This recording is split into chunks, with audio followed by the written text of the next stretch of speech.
Martes, ang model-turned-singer na si Iso Refulgente ang umangat sa unang banggaan. Pero sa back-to-back tapatan, ang kampiyon na si Lala Pabunan pa rin ang namayagpag ngayong umaga.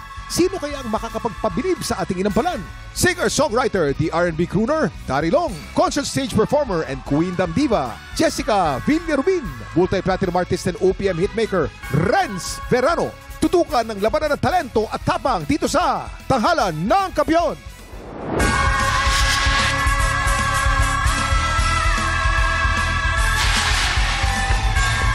Salamat po.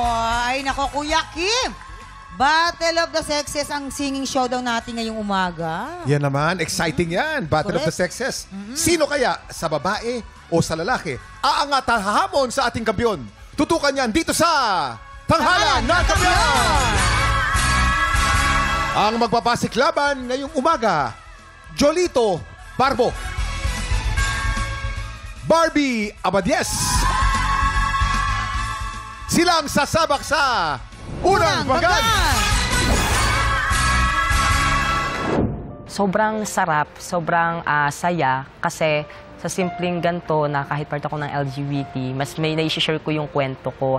Mga tiktropa, ito po si Ate Jeneline. Sa Ate Jeneline po ay isa sa mga kapatid ko na tumayo po bilang ama namin nung nawala si Papa. And then siya po yung tumayo bilang breadwinner para kaming magkakapatid is bigyan niya ng magandang kinabukasan. Malaking thank you kay Lord kasi bukod sa meron akong talento na nasi-share ko yung mga prices ko kapag sumasali ako ng amateur. Meron na rin akong stable na trabaho. Aside sa meron yung ate ko, kaagapay ko na siya sa lahat ng mga bagay like bayarin ng kuryente, tubig, tapos sa pagbibigay po ng mga baon or mga pangangailangan ng pamangkin ko, bunso ko. Kasangga ko ang mga katulad kong breadwinner na lumalaban para sa kanilang pangarap. Ako si Jolito Barbo, 23 from Pasay City.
Tropa, pinanood mo hanggang sa dulo itong video na to? Very good ka! For more happy time, watch more TikTok Lock videos on our official social media pages and subscribe to GMA Network official YouTube channel.